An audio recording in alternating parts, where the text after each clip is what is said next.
லக்ஷ்மி ஸ்ரீ சமையலறையில் இன்றைக்கி வந்து 2 பிரேக்ஃபாஸ்ட்டுங்க. ஹெல்த்தியான பிரேக்ஃபாஸ்ட்டு எப்படி செய்கிறதுன்ட்டு பார்க்க போகிறோங்க. இது மாப்பிள்ளை சம்பா அரிசிங்க, பச்சைப்பயிர் ரெண்டும் வச்சு ஒரு டிஷ் எப்படி செய்யலாங்க. நம்ம உடல் சோர்வு இருக்காதுங்க. நம்ம மாப்பிள்ளை அரிசி சம்பாவில் வந்து அவ்வளோ பெனிஃபிட் இருக்குதுங்க. எலும்புகள் வந்து நல்லா வலுப்படுங்க. அதே போல் வந்து பச்சைப்பயிர்லேயும் நம்மளுக்கு நிறைய ஹெல்த் பெனிஃபிட் நிறைய இருக்குதுங்க. இது 2 வச்சு தாங்க ஒரு டிஷ் செய்ய போகிறேன் நான். பாருங்கள், 1/2 கப்பு வந்து பாசிப்பருப்பு எடுத்துருக்குறேன். நம்ம கிளாஸில் கூட அளந்துக்கலாங்க. எடுத்தோம்னா பாசிப்பருப்பு 1/2 கப் எடுத்துருக்கலாங்க. 1/2 கப் எடுத்துக்கணுங்க. பாசிப்பருப்பு எடுத்த கப்பாலே வந்து 1 கப்பு வந்து மாப்பிள்ளை சம்பாங்க, அதை எடுத்துக்கலாங்க. மாப்பிள்ளை சம்பா, சிவப்பரிசி எப்படின்னாலும் நம்ம வாங்கிக்கலாங்க. நான் மாப்பிள்ளை சம்பா எடுத்துருக்கேங்க. 1 கப்பு மாப்பிள்ளை சம்பா அரிசி, 1/2 கப்பு வந்து பாசிப்பருப்புங்க. இது வந்து 2 டைம் 3 டைம் நல்லா கழுவி எடுத்துன்னு வந்துடலாங்க. 3 டைம் நல்லா கழுவின்னு வந்துட்டுங்க. இப்போ வந்து இது முழுகிற அளவு தண்ணி ஊற்றிடலாங்க. நம்ம பாருங்கள், தண்ணி நல்லா ஊற்றி நம்ம இதை ஒரு 5 ஹவர் ஊற வைக்கணுங்க. 5 ஹவர் ஊறினோடனே நம்ம எப்படி செய்கிறதுன்னு பார்க்கலாங்க. நல்லா ஊறிட்டு இருக்குதுங்க. இப்படி தான் ஊறிடணுங்க. நம்ம இப்போ வந்து தண்ணி வெடிக்கட்டிட்டு நம்ம இந்த பருப்பையும் அரிசியும் போட்டு ஃபஸ்ட்டு வந்து கொரன்னு அரைச்சிக்கலாங்க. நம்ம தோசை மாவு எப்படி அரைப்போமோ அதே போல் நம்ம அரைச்சி எடுத்துக்கலாங்க.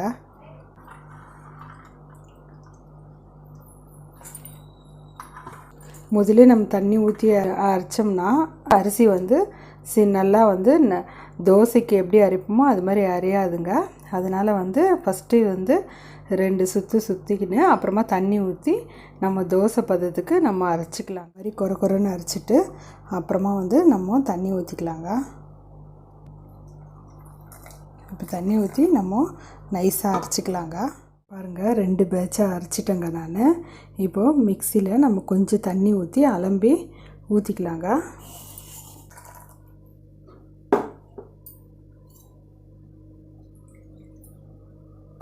பாருங்கள், மிக்சியில் தண்ணி அலம்பி ஊற்றியாச்சுங்க. நம்ம இப்போ கொஞ்சமாக உப்பு போட்டுக்கலாங்க. இதுக்கு தேவையான அளவு உப்பு போட்டுக்கணுங்க. உப்பு போட்டு நம்ம கரைச்சி வச்சோம்னா சீக்கிரம் புளிச்சிடுங்க. இது புளிக்க வச்சு ஊற்றினோம்னா டேஸ்ட் வந்து ரொம்ப நல்லா இருக்குங்க. நல்லா வந்து நம்ம தோசை மாவு பதத்துக்கு நல்லா உப்பு போட்டு கரைச்சி வச்சிடணுங்க. கரைச்சி வச்சுட்டு ஒரு 8 ஹவர் வந்து நம்மளுக்கு புளிக்கணுங்க. மாவு புளிச்சோம்னா ரொம்ப நல்லா வருங்க. இப்போ வந்து நம்ம தட்டு போட்டு மூடிடலாங்க. புளிச்சோடனே நம்ம தோசை ஊற்றலாங்க. பாருங்கள், மாவு நல்லா புளிச்சு வந்துக்குது. 8 ஹவர் கழித்து நல்லா மாவு வந்து சாஃப்டாக நல்லா புளிச்சு வந்துருக்குதுங்க. மாப்பிள்ளை சம்பா அரிசி நம்ம யூஸ் பண்ணாங்க. நம்மளுக்கு சுறுசுறுப்பும் ஆரோக்கியமும் இந்த அரிசியில் நம்மளுக்கு ஹெல்த் பெனிஃபிட் நிறைய இருக்குதுங்க. அதே போல் பச்சைப்பயிரில் இரும்பு சத்து, நார் சத்து, புரதச்சத்து இருக்குதுங்க. இந்த 2 பொருளும் நம்ம சேர்த்து சாப்பிடும்போது நம்மளுக்கு உடம்பு ரொம்ப ஆரோக்கியமாக இருக்குங்க.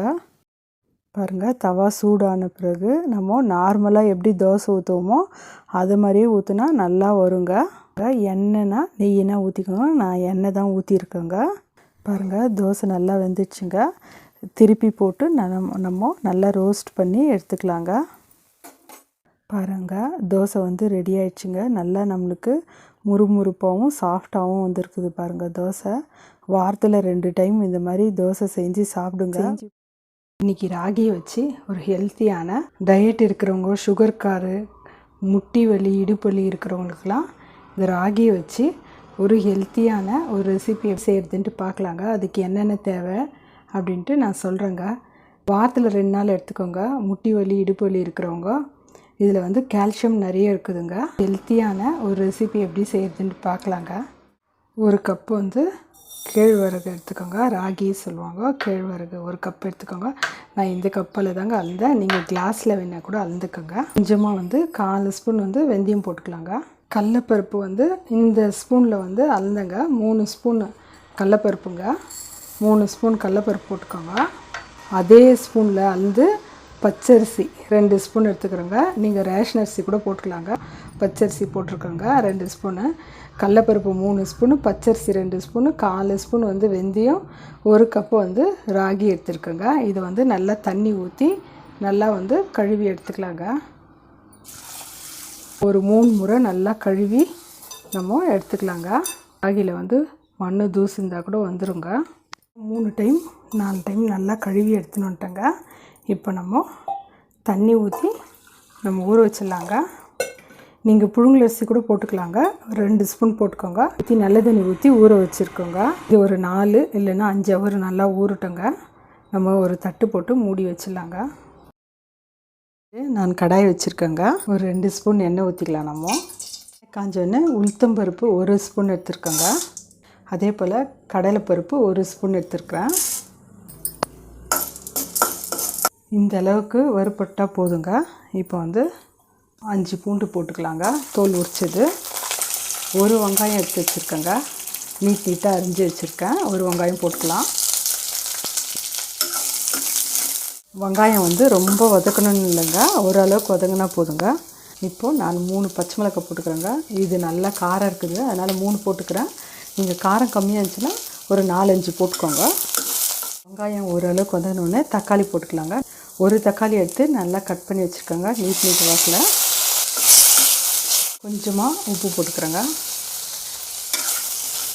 தக்காளியும் வெங்காயம் ஓரளவுக்கு வதங்கிச்சுங்க. இப்போ வந்து கொத்தமல்லி 1 கைப்பிடி அளவு எடுத்து நான் கழுவி வச்சுருக்கேங்க, அதையும் போட்டுக்கலாம். நம்ம கொத்தமல்லிலாம் வந்து நல்லா சுருங்கி வரணுங்க. கொஞ்ச நேரம் வதக்கி விடலாம். கொத்தமல்லி வெங்காயம் தக்காளிலாம் நல்லா வதங்கிடுச்சுங்க. இப்போ வந்து நம்ம ஆஃப் பண்ணிடலாங்க. இவ்வளோ வதங்கினா போதுங்க. ஆறட்டுங்க.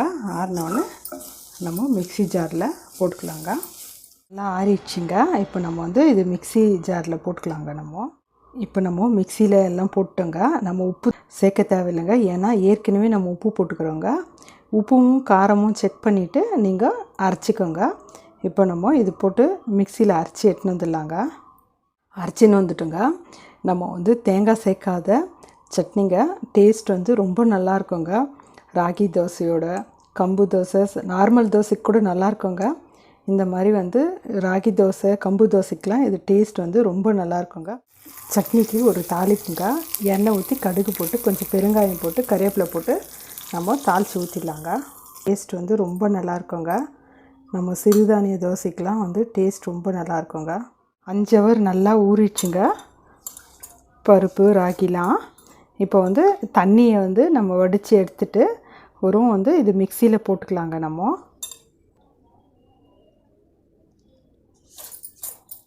நான் 2 பேட்சாக அரைச்சிக்கலான்ட்டு நான் கொஞ்சமாக போட்டிருக்கேங்க.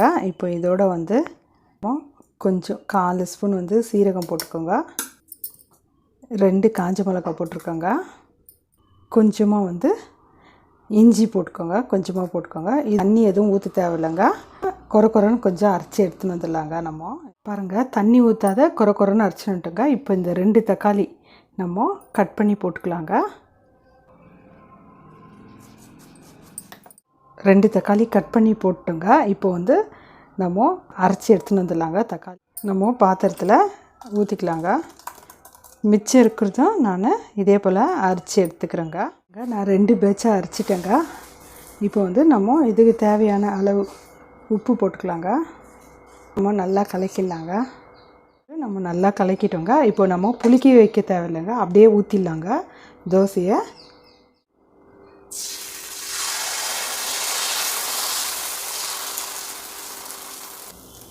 எண்ணெய் கொஞ்சம் ஊற்றிக்கலாங்க. வெயிட் லாஸ் பண்ணுறவங்களும் இந்த தோசை இது மாதிரி செஞ்சு நம்ம சாப்பிட்லாங்க. நைட்டே வந்து நம்ம எல்லாம் ஊற வச்சுட்டு காலையிலேருந்து மடன்னு செஞ்சிடலாங்க. இது வந்து நம்ம புளிக்க வைக்க தேவையில்லைங்க. டேஸ்ட் வந்து ரொம்ப நல்லாயிருக்குங்க. தோசையை திருப்பி போட்டுக்கோங்க. மாவு வந்து ரொம்ப கெட்டியாக இருக்கக்கூடாதுங்க, கொஞ்சம் லூஸாக இருந்தால் தாங்க நம்மளுக்கு தேய்க்கிறதுக்கு ரொம்ப நல்லாயிருக்கும். டயட் மெயின்டைன் பண்ணுறவங்களும் இந்த மாதிரி ராகி தோசை செஞ்சு சாப்பிட்லாங்க. அதே போல் சட்னி வந்து நான் சிம்பிளாக தேங்காயெல்லாம் சேர்க்காத கொத்தமல்லி வச்சு ஒரு சட்னி செஞ்சுக்கிறேங்க. அதுவும் டேஸ்ட் ரொம்ப இந்த தோசைகளுக்கெல்லாம் ரொம்ப நல்லாயிருக்குங்க. நம்ம ஒரே மாதிரி தோசை செய்கிறதோட இந்த மாதிரி வந்து டிஃப்ரெண்ட்டாக செஞ்சு பசங்களுக்கும் பெரியவங்களுக்கும் நம்ம செஞ்சு தோசை ரெடி ஆயிடுச்சுங்க. நம்ம வந்து சுகர் இருக்கிறவங்க, வெயிட் லாஸ் பண்ணுறவங்க வந்து இந்த தோசையை வந்து வாரத்தில் 2 நாள் எடுத்துக்கினா ரொம்ப நல்லதுங்க உடம்புக்கு. அதே போல் சட்னி வந்து நம்ம ஒரு தேங்காய் அரைக்காத கொத்தமல்லி வச்சு ஒரு சட்னி செய்கிறதுன்னு பார்த்தோங்க. டேஸ்ட் வந்து ரொம்ப நல்லா இருக்குங்க. கம்பு தோசை, ராகி தோசைக்கெல்லாம் ரொம்ப நல்லா இருக்குங்க. நான் வந்து தக்காளி போட்டு தோசை ஊற்றிருக்கேங்க. நீங்கள் தக்காளி போடாத கூட அப்படியே கூட ஊற்றுங்க. ஆனால் நம்ம தக்காளி போட்டால் பச்சை வாசனை எதுவுமே வராதுங்க. டேஸ்ட் வந்து ரொம்ப நல்லா இருக்குங்க. நீங்கள் ஒரு டைம் இந்த மாதிரி செஞ்சு பாருங்கள். செஞ்சு பார்த்துட்டு உங்கள் ஃபீட்பேக் எனக்கு சொல்லுங்கள். லைக் பண்ணுங்கள், ஷேர் பண்ணுங்கள், சப்ஸ்கிரைப் பண்ணுங்கள்.